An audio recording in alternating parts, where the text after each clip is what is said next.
नमस्कार शेतकरी बांधवांनो, मी भूषण पाटील.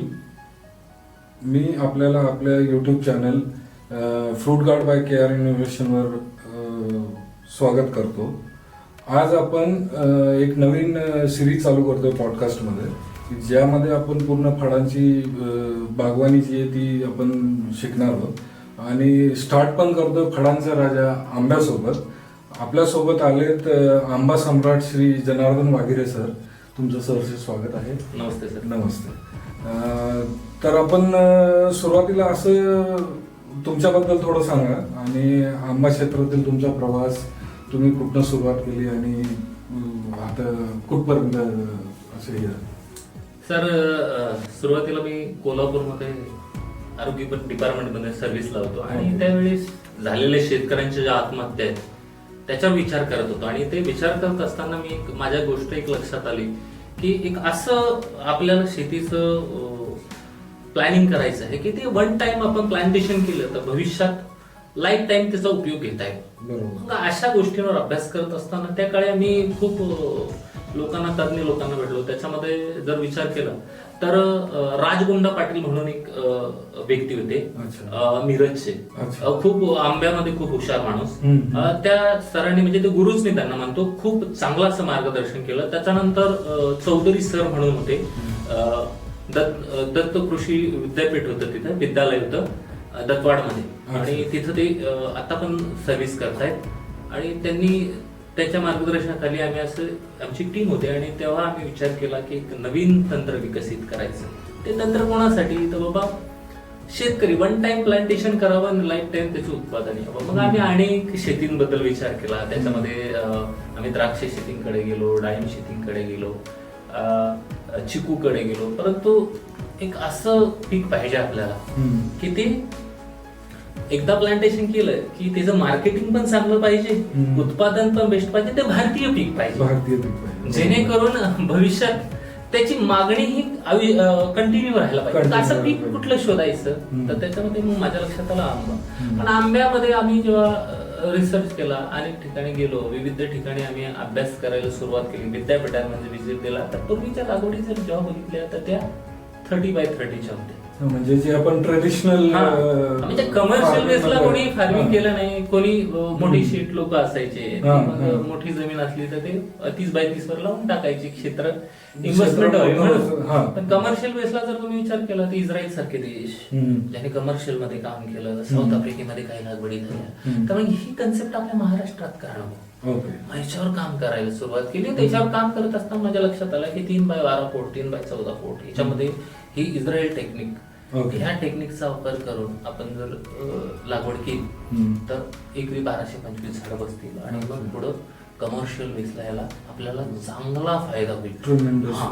मग हे 2006ला आम्ही पहिले प्रयोग केले चिंचवड गावात आणि तिथं मग 3x12 वर आपण मोठी लागवड केली आणि मग तिथून हा प्रवास आमचा सुरू झाला. ओके. मग आजपर्यंतचा तुमचा अनुभव कसा राहिला आंबा शेतीकडं? आणि तर आपण जर आंबा शेतीचा विचार केला तर आता जर तुम्ही विचार केला, विद्यापीठ असेल किंवा अनेक विद्यापीठ असतील, त्यांनी जे आंबा शेतीवर काम केलेलं आहे, वेगवेगळ्या व्हरायटीवर काम केलेलं आहे. बरोबर. आता जर आपण बघितलं तर 3,500-4,000 हजारपेक्षा जास्त आंब्यामध्ये जाते. त्याच्यामध्ये स्पेशालिटी जर बघितला तर इस्रायलमध्ये जर बघितलं माया फेमस आहे, टॉमी एटकिन फेमस आहे, अशा अनेक व्हरायटी, मियाझाकी आता आलेला आहे. परंतु कमर्शियल बेसला विचार केला, जगाला काय पाहिजे किंवा ग्राहकाला काय पाहिजे, तर ग्राहकाला टेस्ट पाहिजे. ते टेस्ट जर तुम्ही विचार केला तर हापूसला आहे, केशरला आहे. आणि मग कमर्शियल दृष्ट्या आपण जर याचा विचार केला, याच्या जर लागवडी केल्या, तर तुम्ही जर जनरल विचार करा, तुम्ही आजही तुम्ही मार्केटला जा, ते जनरल कॉमन माणूस मार्केटला गेला तर समजा त्याला सीताफळ घ्यायचे आहे तर तो किलो मध्ये घेतो. बरोबर. तुम्ही चिकू घ्यायला गेला तर तो किलो मध्ये घेणार, तो पेरू घ्यायला गेला किलो मध्ये घेणार. पण आंब्याच्या सीझन मध्ये कॅरेट मध्ये घेणारे लोक आहेत, म्हणजे 2-2, 3-3 कॅरेट खवय्ये खूप, म्हणजे तो राजा म्हणूनच त्याला ओळखला जातो.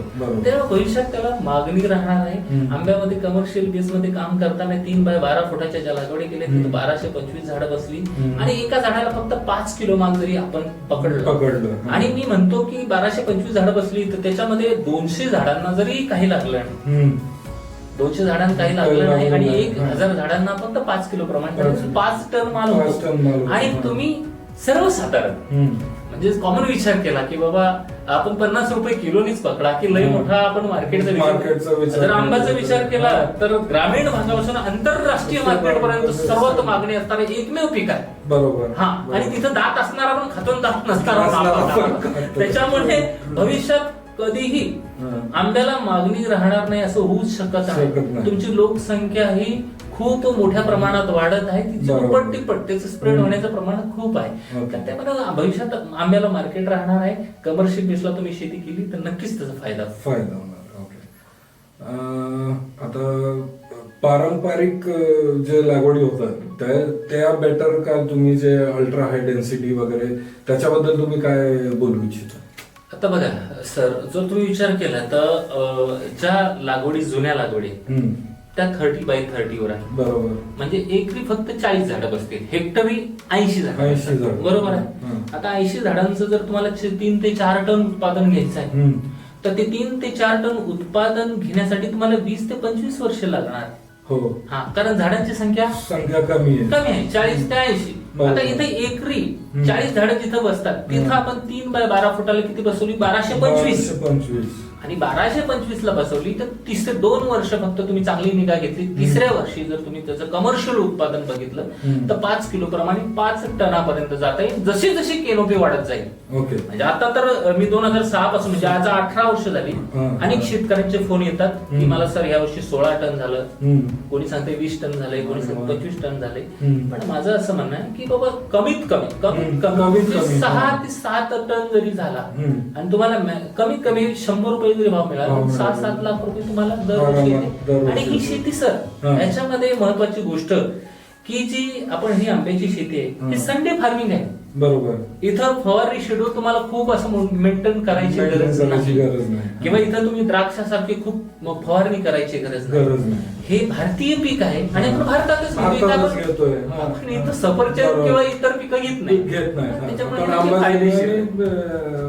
त्याच्यामुळे तुम्ही पारंपरिक लागवडीपेक्षा आधुनिक लागवडींकडे लक्ष द्या आणि त्याच्यामुळे तुमचं लवकरात लवकर उत्पन्न वाढेल, लवकरात लवकर तुमच्या खिशात 2 पैसे पडेल. हा माझं हे राहील. ओके. याच्यामध्ये दोन्ही पद्धतीमध्ये फायदेशीर दृष्ट्या जर कमर्शियल दृष्ट्या आपण विचार केला तर दोघं लागवडीमध्ये पुढे जाऊन भविष्यात कुठली फायदेशीर जास्त? आता तुम्ही जर विचार केला तर ह्या दोन्ही गोष्टी अशा आहेत की आपण जर आज विचार केला की बाबा लोक म्हणतात की बाबा आम्ही 33 बाय 33 म्हणजे गुंठ्याला 1 झाड, आता 1 झाड गुंठ्याला लावतो तेव्हा आपण फवारणी शेड्यूल मेंटेन होत नाही. त्याचं कारण काय आहे की झाडाची उंची ही जवळपास 30 ते 40 फुटाच्या वरती जातो. आणि जेव्हा 30 ते 40 फुटाच्या वरती आंबा जातो तेव्हा त्याला चढणारा स्किलेबल माणूस लागणार. नॉन स्किलेबल, आता हे माझं मत आहे सर की आपली शेवटची पिढी झाडावर चढणार, त्याच्यानंतर झाडावर चढणार. म्हणून तुम्हाला जर आंब्याची शेतीच करायची आहे तर तिला कमर्शियल बेसला 3 बाय 12 फूट इस्रायल टेक्निक. आता तुम्हाला एक गोष्ट मी सांगू इच्छितो, आतापर्यंत मी जगाला इस्रायल टेक्निक शिकवली. बरोबर. पण मी आता प्लांटेशन केलंय जापनीज टेक्नॉलॉजी. म्हणजे आता तुम्ही 3 बाय 12 वर 1225 झाडं बसवत आहे, मी बसवलेले 2000. ओके. फक्त ते मी युट्यूब किंवा कुठं मी काय टाकलेली नाही. माझा एक उद्देश आहे की ह्या टेक्नॉलॉजीने नक्की काय फायदा होणार आहे हे मी स्वतः आधी चेक करणार आहे 3 वर्षात. आता मी ह्या वर्षी प्लांटेशन केलंय, पुढच्या 2 वर्षात मी हे चेक करेन आणि नक्कीच भविष्यात जर फायदा झाला तर मी शेतकऱ्यांपुढे टेक्निक हे आणणारच आहे. तर माझा हा हेतू आहे की ज्या शेतकऱ्यांना आंब्याची शेती करायची आहे त्यांनी कमर्शियल शेती करावी. 3 बाय 12 फुटाची हाईट कंट्रोल ठेवा. 10 फुटाच्या आत जर हाईट असली तर तुमचा तो आंबा तयार झाला तर वेट नेतो 4.5-5 फुटापर्यंत येईल. आणि जेव्हा 4.5-5 फुटापर्यंत येईल तर त्याला बॅग घालता येईल. आता एक गोष्ट तुम्हाला पुढे सांगू इच्छितो की बाबा तुम्हाला तोडणी सोपी झाली, फवारणी शेड्यूल मेंटेन करता येईल, हाईट कंट्रोल असल्यामुळे तुम्हाला थिनिंग करता येईल. बरोबर. मोठ्या झाडांमध्ये तुम्हाला आणि हार्वेस्टिंग करताना येणारे प्रॉब्लेम काय आहेत, जर आज तुम्ही विचार केला तर एक्सपोर्ट करताना डेट ठेवून करावा लागतो आंब्याचा. आणि जर तुम्ही पारंपरिक लागवडीचा विचार केला तर ते झाड आहे 30 फुटाचं 40 फुटाचं, त्याच्यावर स्किलेबल माणूस चढवायला लागेल आणि ते पण आंब्यापर्यंत पोहोचू शकत नाही. पालव्याला आंबा आणि पालवाचा आंबा तोडण्यासाठी तो मग याचा उपयोग त्याचा उपयोग करेल आणि मग तो तोडेल. पण ते हार्वेस्ट त्याच्याने तोडत असताना ते देठा सकट खराब होण्याची शक्यता आहे. आणि एक्सपोर्टला सगळा माल हा देठा सकट लागतो, कारण चीक पडला तर तो आंबा खराब होतो आणि तो एक्सपोर्टला चालत नाही. म्हणून करताना कमर्शियल लागवडीकडे फोकस करावा. ओके. आता याच्यामध्ये अजून एक मला असं विचारायचं आहे की शेतकऱ्यांनी टेबल मँगो लावावं का प्रोसेसिंग मँगो कडे वळावं किंवा मिश्र करावं जेणेकरून त्यांचं अजून काही उत्पन्न वाढू शकतं, तर त्याच्याबद्दल तुम्ही काय म्हणता? माझं तर एक असं मत आहे की दोन्हीसाठी उपयोगी असणाऱ्या आंब्याला. ओके. आता हार्डली आम्ही आता असा विचार केलाय की जर दोन्हीसाठी उपयोग करायचा आहे, प्रोसेसिंग साठी पण उपयोग करायचा आहे आणि खाण्यासाठी पण उपयोग करायचा आहे, तर याच्यासाठी एक पर्याय आहे का? तर आहे, पण तो बऱ्याच लोकांनी तो शोधलाच नाही. हा, आता प्युअर केशर ज्याची साईज आहे 250 ते 350 ग्रॅम, हा प्युअर खाण्यासाठी वापरतात आणि उरलेला खराब माल असता तो प्रोसेसिंग. बरोबर आहे. पण इथं काय होतंय की किमतीमध्ये मोठी तफावत होते आणि त्याच्यामुळे तिथं नुकसान होण्याची शक्यता जास्त असते.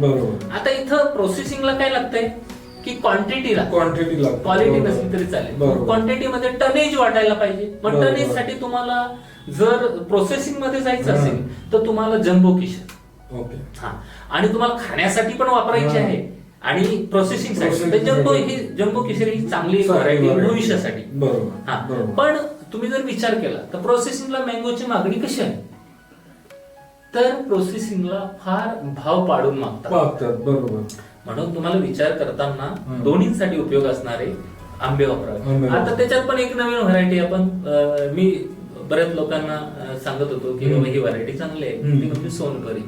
तर भविष्यात सोनपरीला डिमांड येईल, परंतु आता सध्या शेतकऱ्यांनी ह्या व्हरायट्या लावू नये असं माझं म्हणणं आहे. कारण जिची मागणीच नाही, जगाला माहीतच नाही, अशा व्हरायट्या लावून काही फायदा नाही. पण पिकवलंच नाही तर मागणी कशी वाढणार? ते तर आहे भविष्यात, पण भविष्यात डिमांड जेव्हा येईल तेव्हा सोनपरी जे तुम्ही म्हणताय त्याच्यात काही चॅलेंजेस आहेत का त्याला पिकवायला, किंवा त्याची स्किन बारीक आहे का, काय प्रॉब्लेम काय? सोनपरीची स्किन पातळ आहे. ओके. तर तुम्हाला तिथं सोनपरी पिकवा किंवा केशर पिकवा किंवा जम्बो केशर पिकवा, इथून पुढे तुम्हाला सेंद्रिय म्हणून जर शेती करायची असेल तर 100% सेंद्रिय शेती होऊच शकत नाही. बरोबर. पण इथं फ्रूट गार्ड सारखे गार्ड आहे, म्हणजे आपण बॅगिंग करू शकतो. बरोबर. जिथं बॅगिंग केली, आता एक गोष्ट लक्षात घ्या की हा वेळ कितीचा, आणि हे केल्याने काय फायदा होईल? तो फ्रूट गार्ड जर तुम्ही घातलं म्हणजे फ्रूटला गार्ड, तर हे कधी आपण घालणार आहे? पहिल्या 60 ते 70 दिवसात. बरोबर. आणि आंबा पिकतो हा 140 दिवसात, 130 ते 140 दिवसात तयार होतो. तर तुमचं जवळपास 70 ते 80 दिवसाचं तुमचं फवारणी शेड्यूल तिथं लॅप्स होते, म्हणजे तुमच्या 80% बचत होते. अच्छा, म्हणजे पूर्ण निलस होतं, तिथं एकही फवारणी करायची गरज नाही. ओके. आणि परत अंतरप्रवाही आणि स्पर्शजन्य हे कीटकनाशक फळावर डायरेक्ट पडत नाही. त्याच्यामुळे ते 100% सेंद्रिय फळ तुम्हाला खायला मिळणार. म्हणजे भविष्यात रेसिड्यू फ्री नाही, प्युअर ऑर्गॅनिक. कारण रेसिड्यू फ्री साठी 40 ते 45 दिवसाच्या अगोदर तुम्ही कीटकनाशक बंद करता, पण 100 दिवसाच्या अगोदर त्याला कीटकनाशकच पडत नाही. त्याच्यामुळे ते 100, आणि पडले तरी ते जे तुम्ही फ्रूट गार्ड लावताय, जे तुम्ही त्याला प्रोटेक्शन करता, बरोबर, त्याच्यामध्ये ते फळांपर्यंत जातं. त्याच्यामुळे तो तुम्हाला ऍडिशनल फायदा मिळतो. आंबा शेतीमध्ये सर सगळ्यात मोठी आव्हानं काय? मार्केट रिलेटेड असो किंवा शेती रिलेटेड, कल्टिवेशन. आता तुम्ही जर विचार केला तर गेल्या काही वर्षांमध्ये जर विचार केला तर आंबा सीझन येण्याच्या अगोदर मोठी वादळ येत आहे. बरोबर.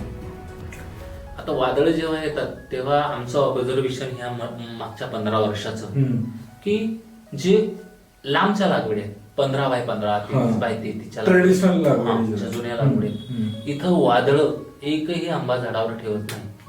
पूर्ण फिरून आणि पूर्ण पडतो. आता इथं ज्या आपण डेव्हलप केलेल्या प्लांटेशन आहे, 3x14 असेल, 3x12 असेल किंवा 3x10 असेल, इथं काय होतं, एक ताटी तयार होते, म्हणजे एकमेकांमध्ये आंबे घुसतात, झाडं घुसतात. त्याच्यामुळे वादळ आलं तरी ते हलत नाही एकमेकांच्या सपोर्टमुळे, इथं फळं पडत नाही. हा एक त्याचा ऍडिशनल खूप मोठा फायदा आहे. ओके. आता चॅलेंजेस म्हणजे हे तर एक चॅलेंज झालं. दुसरं चॅलेंजेस काय आहे तर इथं व्हरायट्यांवर काम करायला लागेल पुढं. बरोबर. तुम्ही एकच व्हरायटी मॉप अप लावायला लागले की मग ते आपण म्हणतो ना, अर्थशास्त्राचा नियम मार्केटमध्ये, हा, आहे की demand and मागणी वाढली, सप्लाय कमी झाला तर वस्तूच्या किमती वाढतात. बरोबर. आणि मागणी वाढले आणि सप्लाय दुप्पट तिप्पट झाला तर वस्तूच्या किमती पडतात. तर बरोबर. तसंच होण्याची शक्यता आहे भविष्यात. तुम्हाला चेंज म्हणजे तुम्ही आता मगाशी आपली चर्चा झालीच की आता लवकर येणारा आंबा इस्रायलचा माया बरोबर तो लवकर येतो. त्याच्यानंतर तुम्ही सोनबरीवर काम करू शकता, जम्बो केशरवर काम करू शकता, बरोबर. केशरवर काम करू शकता. अशा अनेक व्हरायटी आहेत की तिच्यावर. आणि आज असा अभ्यास करण्यात आला की बाबा अर्ली जेवढ्या व्हरायटी आहेत तिथंच तुम्हाला पैसे मिळतात. बरोबर. लेट व्हरायट्यांमध्ये पाऊस पडल्यानंतर खाणाऱ्यांची संख्या फार कमी होते. पाऊस पडल्यानंतर बरेच लोक आंबा खात नाही. त्याच्यामुळे तिथं तुम्हाला फायदा मिळणार नाही. हे चॅलेंजेस आहेत. तर तुम्हाला, आणि हे चॅलेंजेस तुम्ही एक गोष्ट लक्षात ठेवा की तुम्हाला भविष्यात आता फ्रूट फ्लाय झालं, अनेक प्रकारच्या, हे बघा, जिथं लागवडी वाढणार तिथं किडींमध्ये सुद्धा व्हेरिएशन येणार आहे. तुम्ही कितीही कीटकनाशक पण ते बिल्ड ते मल्टी ड्रग रेजिस्टंट तयार होतो. बरोबर. किडींचा पण, म्हणजे तशा प्रकारचं कीटकनाशक मारलं तर त्या किडींना काही फरक पडत. तर ते कंट्रोल करण्यासाठी तुम्हाला फ्रूट बॅग सारख्या बॅगिंग करावं लागणार वेळोवेळी, आणि जेणेकरून त्याच्यामध्ये किडींना इंटरच नाही तर विषयच नाही. आणि बुरशीजन्य आजारांपासून नियंत्रण मिळेल, सनबर्निंग पासून नियंत्रण मिळेल, आणि ती क्वालिटी आहे ना ती एक्सपोर्ट साठी तुफान मागणी आहे. त्याच्यामुळे ह्या गोष्टी तुम्हाला कराव्या लागतील. मोठे चॅलेंजेस आहेत. तर आता जसं तुम्ही बोलले की तुम्ही 3x10 वर लागवड केली, 3x12 वर गेली आहे, आणि तुम्ही बोलले ती एक कॅनोपी अशी तयार होते, त्याच्यामध्ये एकमेकांमध्ये घुसतात, तर त्याचा फारसा काही त्रास होत नाही का? किंवा त्याच्यासाठी आपण जे प्रूनिंग वगैरे करतो ते किती महत्वाचं? नाही, खूप महत्वाचं आहे सर. पहिल्यांदा जर तुम्ही विचार केला तर आंबा पिकामध्ये इस्रायल टेक्निक मध्ये खास करून जी मी डेव्हलप केली, बरोबर, 2006 पूर्वी तुम्ही जर कुठलाही व्हिडिओ बघितला तर जे मी डेव्हलप केलेली टेक्नॉलॉजी आहे हे कोणीच नाही. आज कोणी उडतो तो म्हणतो की माझं टेक्नॉलॉजी, त्यांचं टेक्नॉलॉजी नाही. तुम्ही आजही चेक करा, ते मी तयार केलेलं आहे. तर याच्यामध्ये तुम्हाला हाईट कंट्रोल ठेवायचे. तर हाईट कंट्रोल ठेवताना तुम्हाला प्लांटेशनची झाडं आहेत, रोप आहेत, ती 1 वर्षाच्या आतील वापरायची आहेत. जेणेकरून त्याला 1.5 फुटावर पहिला कट येईल, त्याला 3 ब्रांचेस येतील, परत त्याला नवीन ब्रांचेस आले तर तो परत कट येईल, त्याला 2-2-2 असा फॉर्म्युला 2.5 वर्ष तुम्हाला डेव्हलप करावा लागेल. 2-2 वर्ष डेव्हलप करावं लागेल. हे स्ट्रक्चर तयार झाल्यानंतर तुम्हाला 3ऱ्या वर्षी उत्पन्न घ्यायचं आहे. उत्पन्न घेऊन झाल्यानंतर सुद्धा कटिंग घ्यायचं. ओके, हे लोकांना माहित नाही.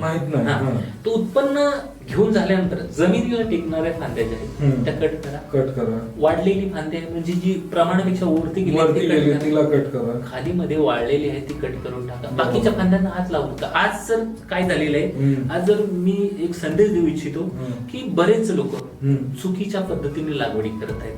त्याच्यामध्ये जर विचार केला तर उत्पादन काढून झाल्यानंतर सर्व झाडाची छाटणी करणे, हे मी एक कॉमन प्रॅक्टिस कॉमन प्रॅक्टिस, पण ते चुकीचं आहे. हे जर तुम्ही कटिंग केलं तर नवीन फुटवा येणार नाही, आणि नवीन फुटवा आला नाही तर तो पक्व होणार नाही. पक्व झाला नाही तर त्याला फ्लावरिंग येणार नाही. फ्लावरिंग आलं नाही तर उत्पादन घटेल तुमचं. जिथं 10 टन येईल ती 2 टनावर आलेली मी लोक बघितलेली आहे, 1 टनावर आलेले लोक बघितलेले आहे. मग त्यांचे जेव्हा फीडबॅक घेतला, मागचा इतिहास जाणून घेतला, तर त्यांनी ह्या चुका केलेल्या होत्या. म्हणजे त्याच्यामुळे फळ हार्वेस्ट केल्यानंतर लगेच छाटणी घेणं ते धोकादायक आहे. म्हणजे त्याला काही पिरियड दिला पाहिजे, त्याच्यानंतर आपण ते कटिंग नाही. फळ काढून झाल्यानंतर फक्त 3च फांद्या कट करायच्या. वाढलेली, वाकलेली, वाळलेली, या 3 फांद्या सोडून बाकी कट करायची नाही. आता दुसरी एक छाटणी आहे त्याच्यात. कुठली छाटणी? तर ती हार्ड छाटणी. आता ही छाटणी कधी घ्यायची आहे? तर 3x12 लागवड असेल तर 12 वर्षांनी तुम्ही हार्ड छाटणी करा. म्हणजे याला कंट्रोल कितीही करू शकता. मध्ये 4.5-5 फुटापर्यंत याला तुम्ही कंट्रोल करा. पण ही छाटणी घेत असताना तुम्हाला ऑक्टोबर महिन्यातच घ्यावी लागेल, आणि 1 वर्ष उत्पादन येणार नाही. खरड छाटणी 12 वर्षांनी. 3x12 असेल तर 12 वर्षांनी, 3x14 असेल तर 14 वर्ष.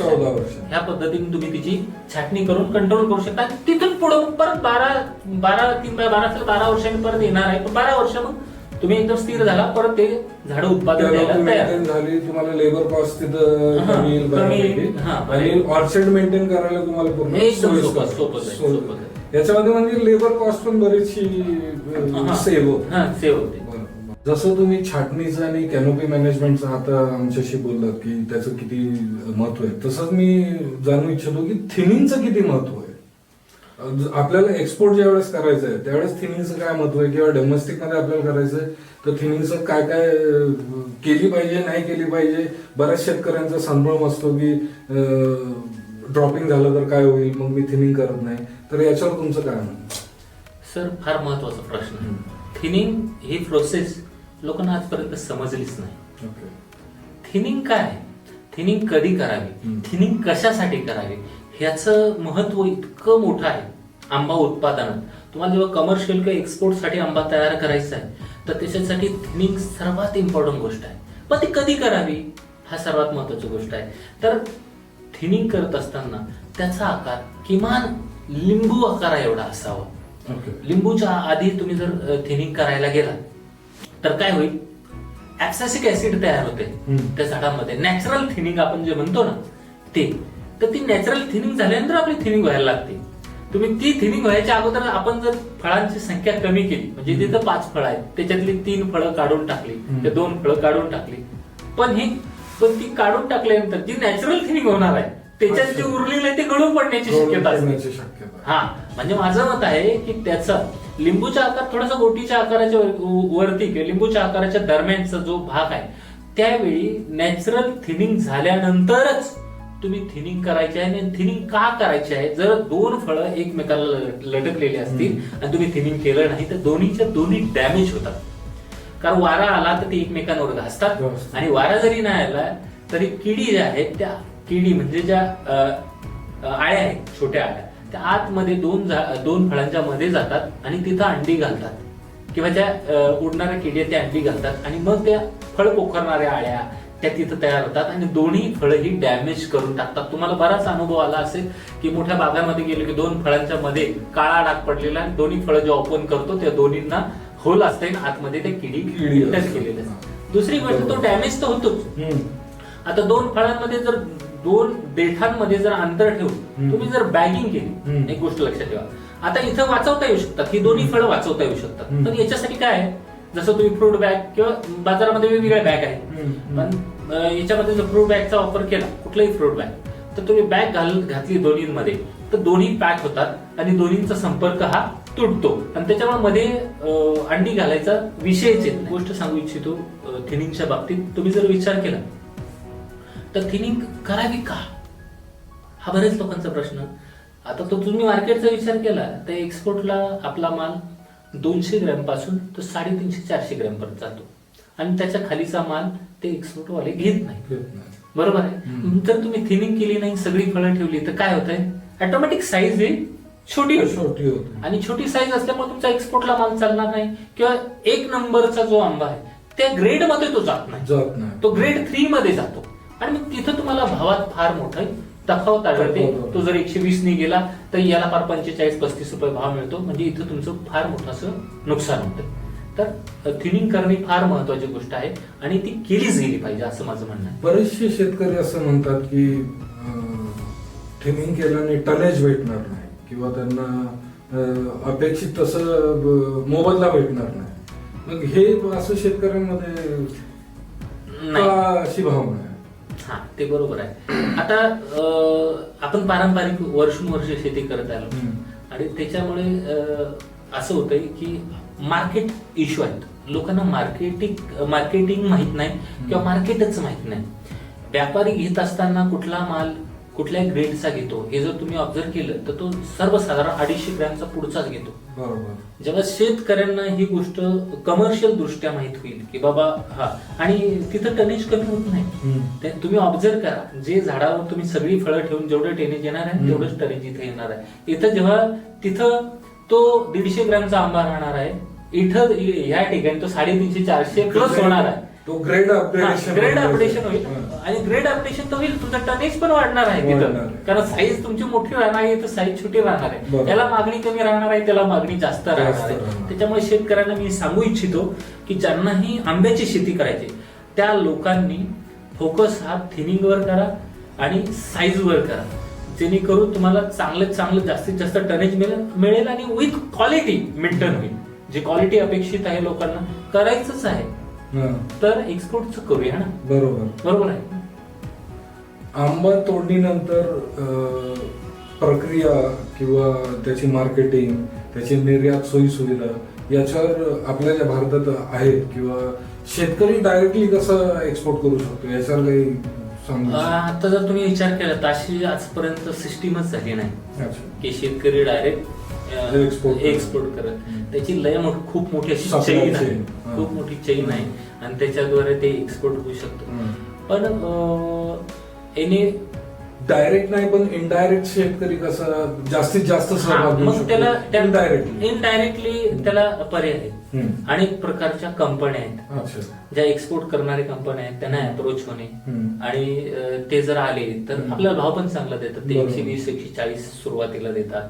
जर तुमचा अर्ली आला तर 180 रुपये केजी. हम्म. आणि त्यांचा फायदा काय आहे इथं शेतकऱ्याला की ते कच्चा माल नेतात, इथं बरोबर. पिकवायची गरज नाही. हम्म. काय पुढचं प्रोसेसिंग आहे पिकवण्यासाठी ते स्वतः करतात. बरोबर. म्हणजे त्याचं पॅकेजिंग आहे किंवा इथेनॉल गॅस आहे, Gas. इथ्रिल आहे, हम्म. काय प्रोसेस आहे ती सगळी पुढे करतात. त्याच्यामुळे शेतकऱ्याचं तो तुमचा टाइम पिरियड किंवा मनुष्यबळ तो त्यांचा पैसा वाचतो तिथे. आणि डायरेक्ट शेतकरी तू ग्राहक न जाता शेतकरी तू व्यापारी किंवा एक्सपोर्ट करणारे लोक डायरेक्ट शेतात येतात आणि तिथं त्याचा वाहनाचा खर्च म्हणजे मार्केटपर्यंत नेण्याचा खर्च वाचतो. एक दुसरे ते स्वतःच कामगार आणतात कारण त्यांना तो त्या साईजचा आंबा लागतो, त्याच्यामुळे तोडणीचा स्किल्ड लेबर. Skill labour. एक्सपोर्टला स्किल्ड लेबर जे लागतं ते एक्सपोर्टर स्वतः प्रोव्हाइड करतो. बरोबर. मग ते एक्सपोर्टर स्वतः प्रोव्हाइड करायला तो खर्च वाचतो आणि शेतातच पैसे मिळतात. हा, याला याच्यासाठी दुसरीकडे जायची गरज नाही, मार्केटिंग करायची गरज नाही. त्याच्यामुळं तुम्हाला आणि याच्यासाठी आता खूप सोप्या पद्धती झालेल्या आहेत. सोशल नेटवर्किंग म्हणजे तुम्ही आता रील्स बनवू शकता, तुम्ही फेसबुकला टाकू शकता, युट्यूबला टाकू शकता, छोट्या छोट्या रील्स बनवू शकता की माझ्या शेतात इतका सुंदर आंबा आहे. आणि जर चांगला हुशार मुलगा असेल शेतकऱ्याचा तर त्याच्यातून त्याला पैसे मिळतात सर.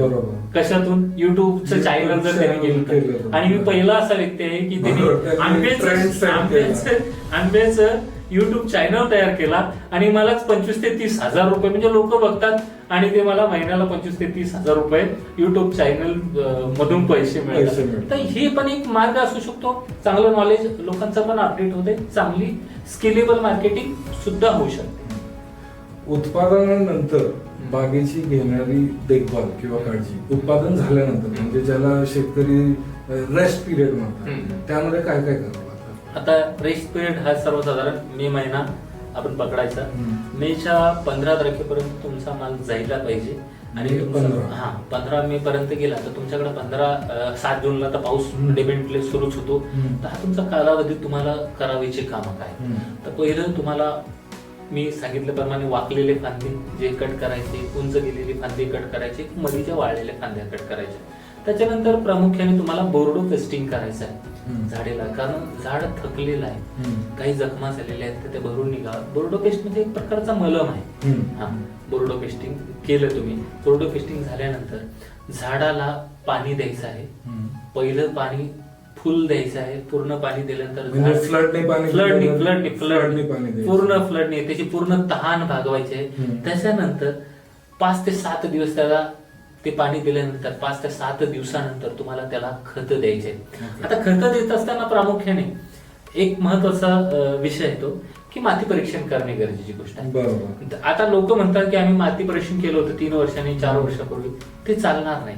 माझं असं मत आहे की दर वर्षी किंवा दर 6 महिन्याला एकदा माती परीक्षण म्हणजे शेतकऱ्यांनी हॅबिटच करून घेतली पाहिजे, दरवर्षी त्यांना माती परीक्षण करायचं. बरेच शेतकऱ्यांचे मला प्रश्न असतात की सर आम्ही 7 महिन्यापूर्वी माती परीक्षण केलं होतं आणि त्याचे रिझल्ट असे आहेत, मग परत माती परीक्षण करायची काय गरज आहे?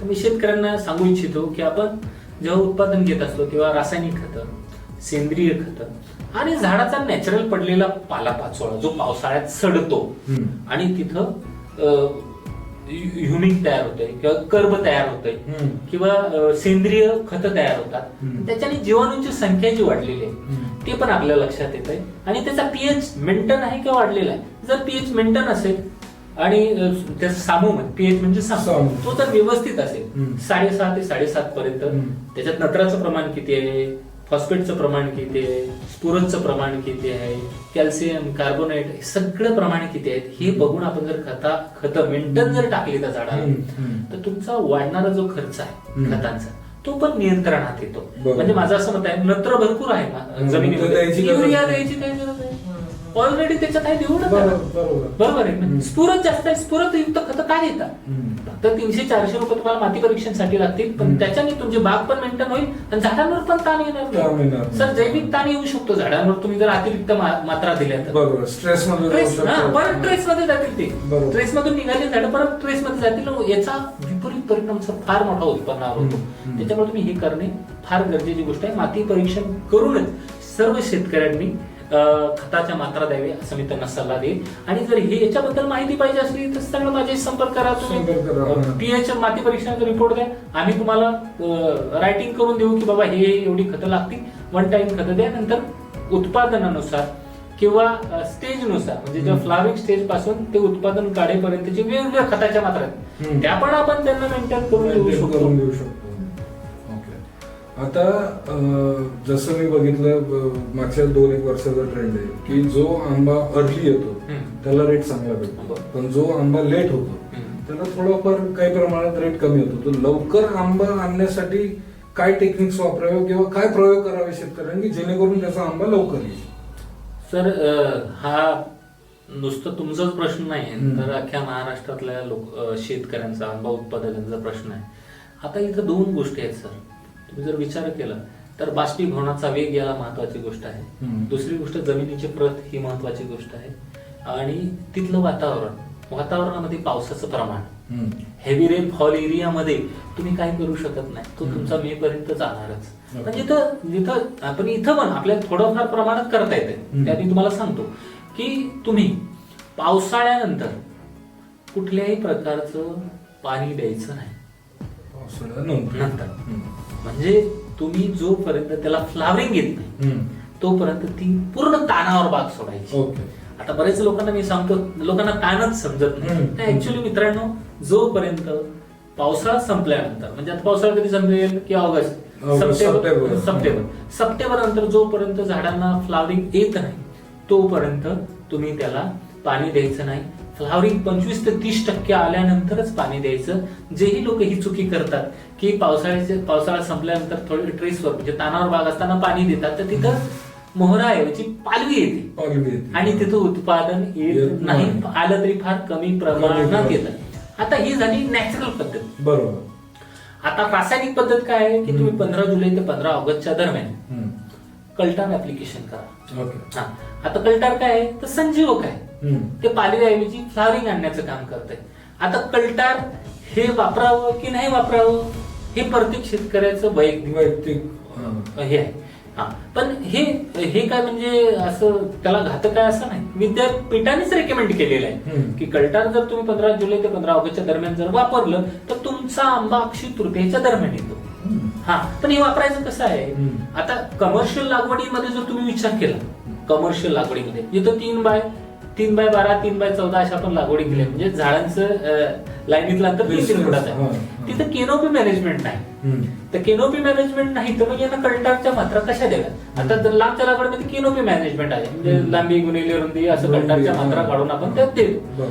आता जिथं क्लोज प्लांटेशन आहे तिथं मग मात्रा कशा द्यायच्या? तर 3 वर्षाचं झाड असेल तर 3 ml द्या, 4 वर्षाचं असेल 4 ml द्या, 5 वर्षाचं तर 5 ml, आणि पर ml पर लिटर पाणी घ्या. म्हणजे जर 3 वर्षाचं झाड असेल तर 3 लिटर पाणी घ्या, त्याच्यात 3 ml मिक्स करा कल्टार, आणि झाडाला 15 जुलै ते 15 ऑगस्टच्या दरम्यान एकदाच, लक्षात घ्यायचं, 15 जुलै ते 15 ऑगस्टच्या दरम्यान एकदाच फक्त आपल्याला कल्टार ऍप्लिकेशन. आता कल्टार ऍप्लिकेशन केल्यानंतर काय आपल्याला रिझल्ट मिळणार आहे तर 15 ते 20 दिवस अगोदर अक्षय तृतीयेच्या दरम्यान आंबा येणार आहे. आणि अक्षय तृतीयेच्या दरम्यान तुम्ही जर विचार केला सर्वसाधारण ते 250, 180 ते 150 पर्यंत चांगला भाव मिळतो, आणि तिथे शेतकऱ्याला 100% चांगले पैसे मिळतात. त्याच्यामुळे ह्या पद्धतीने तुम्ही लवकर आणण्याचा जर प्रयत्न केला तर चांगला आपल्याला शेतकऱ्यांना फायद्यात आणू शकतो आपण. बरोबर. आता बऱ्याच वेळेस मी असं बघितलंय की शेतकरी म्हणतो फ्लावरिंग तर खूप आलंय, आणि पालवी थोडी कमी प्रमाणात आहे त्यामुळे सेटिंग होत नाही किंवा याच्यावर काय म्हणजे फ्लावरिंग किती असलं पाहिजे, पालवी किती असली पाहिजे, तर त्या तो सर 60-40चा रेशो आहे. ओके. म्हणजे जर तुमच्या झाडांना 40% पालवी असली 60% फ्लावरिंग आलं पाहिजे. उलट जरी झालं तरी चालेल, उलट फायद्यातच राहावं. पण 40-60 किंवा 60-40 पालवी अधिक आहे. बरोबर. ह्या पद्धतीने जर रेशो असला तर आपल्याला फायदा मिळू शकतो. आता फ्लावरिंग 100% आलं काय शेतकऱ्याचं म्हणणं आहे की फ्लावरिंग 100% आलं, पण माझ्या आंब्यांना सेटिंगच झाली नाही सर, फार गळून गेला आंबा. त्याचं सर शास्त्रीय कारण आहे. हे कशावर अवलंबून असतंय तर मेल आणि फिमेल फुलांवर अवलंबून. बरोबर आहे. जिथं फिमेल फुलांची संख्या किती आहे त्याच्यावर अवलंबून असेल. म्हणजे आता तुम्ही जर विचार केला तर हापूस मध्ये 16% मादी फुलांचं प्रमाण आहे. 16%, फक्त 16%. ओके. म्हणजे 100% फ्लावरिंग आल्यानंतर त्याच्यात 16%च फक्त मादी सेटिंग मिळणार. बरोबर. केशर मध्ये 27% मादी फुलांचं प्रमाण आहे. ओके. म्हणजे 100% फ्लावरिंग आलं तर 27% फक्त सेटिंग होणार. पण याच्यासाठी एक गोष्ट लक्षात ठेवा की 100% मध्ये 27%, 50% जर फ्लावरिंग झालं त्याचे 27%. त्याच्यावर 100% फ्लावरिंग येणं ही गरजेची गोष्ट आहे. आणि शेतकऱ्यांनी नाराज व्हायची गरज नाही, कारण 27%च मादी फुलांचं प्रमाण आहे. त्याच्यामुळे मादी फुलांनाच फक्त सेटिंग होणार, नर फुलांना सेटिंग होणार नाही. बरोबर. बऱ्याचशा शेतकऱ्यांचे असे प्रश्न असतात की सेटिंग होत नाही. सेटिंग होण्यासाठी काय करा? फ्लावरिंग त्यांनी काढलं, त्यांनी व्यवस्थित पालवी पण मेंटेन केली, बट सेटिंगच होत. आता सेटिंग साठी एक सर्वात महत्वाचा विषय आहे की फ्लावरिंग जेव्हा येते तेव्हा खताच्या मात्रा, पाण्याचा तुम्ही ट्रेस काढलाय का, ताण काढताना तुम्ही कसा काढलाय. आता तुम्ही ताण तर दिला आंब्याच्या झाडाला, फ्लावरिंग आला 30-40% फ्लावरिंग आलं, पण ताण कसा दिलाय तुम्ही हे पण महत्वाची गोष्ट आहे. ताण दिल्यानंतर ट्रेस काढायला पाहिजे. तो ट्रेस कसा, ताण काढताना एक गोष्ट लक्षात ठेवा, तुम्ही जर भपकन पाणी दिलं म्हणजे पाट पाण्याने दिलं किंवा एकदा फ्लडने दिलं किंवा तुम्ही ड्रीप चालू ठेवला एक दिवस आणि रात्र, तरी ती फुलांची फुलगळ होऊ शकते आणि सेटिंग होणार नाही. तर ताण तोडत असताना पहिल्या दिवशी ताण तोड म्हणजे 25 ते 30% फ्लावरिंग आल्यानंतर ताण तोडायचा आहे. ताण तोडत असताना पहिल्यांदा 4 लिटर द्या, नंतर 8व्या दिवशी 8 लिटर पाणी द्या, 12व्या दिवशी 12 लिटर द्यायला ताण तोड प्रोसेस म्हणतात. आता ताण तोडून झाला त्याच्यानंतर फळगळ होण्याची कारण शोधा. तुमचा किडींमुळे फळगळ झालेली आहे, बुरशीजन्य आजारांमुळे फळगळ झालेली आहे, बाष्पीभवनाचा वेग वाढलेला आहे, आता अचानक उष्णता वाढलेली आहे की टेम्परेचरमुळे किंवा संजीवकांचा अपुरा पुरवठा झालेला आहे. याचे खरं कारण काय आहे ते आपण स्वतः शोधून. तरी पण मी तुम्हाला जनरल सांगू इच्छितो की सेटिंग होत असताना युरिया प्रति लिटर 2 ग्रॅम प्रमाणे जरी फवारणी घेतली तरी तुम्ही बऱ्यापैकी सेटिंग गळायची थांबते. त्याच्यानंतर प्लॅनोफिक्स आहे, नॅफ्थोलिक ऍसिटिक ऍसिड आपण त्याला म्हणतो, संजीवक आहे. ते ऍब्सॉसिक ऍसिड तयार करायचं थांबतं. म्हणजे तुम्ही जर विचार केला, आपण बागेत आंब्याच्या बागेत गेलो, एखाद्या फळानुसार बोट लागला तरी गळून पडतो, म्हणजे त्या देठात ऍब्सॉसिक ऍसिड तयार झालेलं असते आणि ते सोडून देतं डायरेक्ट. तर त्याचं नियंत्रण करण्यासाठी तुम्ही नॅफ्थोलिक ऍसिडिक ऍसिड हे फवारलं तर ते चिटकून राहतं. त्याला प्लॅनोफिक्स पण म्हणतात. तर ती अशी फवारणी केली तर तुम्ही, आणि त्याच्यानंतर तुम्ही युरिया फवारू शकता 2 ग्रॅम प्रमाणे. त्याच्यानंतर तुम्ही मायक्रो न्यूट्रिशन फवारा, त्याच्याने तुम्हाला चांगले रिझल्ट येतील आणि तुम्हाला बऱ्यापैकी चांगली सेटिंग मिळेल. चांगल्या दर्जाच्या आंबा रोपवाटिका, आता मी विचार केला मला लागवड करायची, तर चांगल्या रोपवाटिका ह्या कशा निवडाव्या किंवा शेतकरी त्याच्यामध्ये कसं स्वतःच काही करू शकतो का, याच्यावर काहीतरी सांग. आता हा फार महत्वाचा आणि फार इम्पॉर्टंट प्रश्न आहे. आता जर तुम्ही बरेच लोक विचार केला की बरेच ठिकाणी नर्सऱ्या काढलेल्या आहेत लोकांनी, त्याच्याकडे एक आंब्याचं झाड नाही, दुसरा नर्सरी उद्योग आहे, तो दुसरीकडे कुठून तरी आंबे आणतो आणि शेतकऱ्यांना विकतो. याच्याने नुकसान काय झालेलं आहे, त्या आंब्याच्या झाडाचं आई पण माहित नाही आणि बाप पण माहित नाही. बरोबर. म्हणजे ओरिजिनल ती व्हरायटी आहे का हे पण माहित नाही, त्याला रोग होता का हे माहित नाही, त्यांचं जेनेटिक म्हणजे मागच्या पिढ्यांमध्ये काही रोग आहेत का हे माहित नाही, त्याची साईज मोठी होती छोटी होती ते माहित नाही. ह्या सगळ्या गोष्टी फार क्लिष्ट आहेत. तर मी शेतकऱ्यांना सांगू इच्छितो की शेतकऱ्यांनी विद्यापीठांमध्ये जावं किंवा विद्यापीठांनी ज्यांना परमिशन दिलेली आहे तिथं जावं, किंवा ज्या शेतकऱ्याकडे स्वतःची हे आहे, बाग आहे, आंब्याची बाग आहे आणि तो नर्सरी करत असेल तर त्याची बाग बघावी, तिथं स्वतः ग्राफ्टिंग करतो का ते बघावे. आणि त्याच्यापेक्षा एक वेगळी गोष्ट, जर तुम्हाला स्वतःच ग्राफ्टिंग करायची आहे, बॅगांमध्ये गावरान कोळी भरा, उगू द्या, ग्राफ्टिंग करा, किंवा इन्सेटिव्ह पद्धत, बरोबर, म्हणजे जमिनीत डायरेक्ट तुम्ही 4 कोळी टाका आणि नंतर ग्राफ्टिंग करा. आता बऱ्याच स्टॉक तयार करून करू शकतो. आता जर याच्यात पण काही लोकांना अडचण येत असेल तर आपल्याकडे मुक्काम पोस्ट चिंचवड तालुका त्र्यंबकेश्वर जिल्हा नाशिक, इथं मी मोफत प्रशिक्षण घेतो. बरोबर. आणि त्या प्रशिक्षणातून त्यांना ग्राफ्टिंग पण शिकवतो. म्हणजे हे पण त्यांना ऍडिशनल फायदा होऊ शकतो आणि स्वतःची चांगली बाग ते डेव्हलप करू शकतात.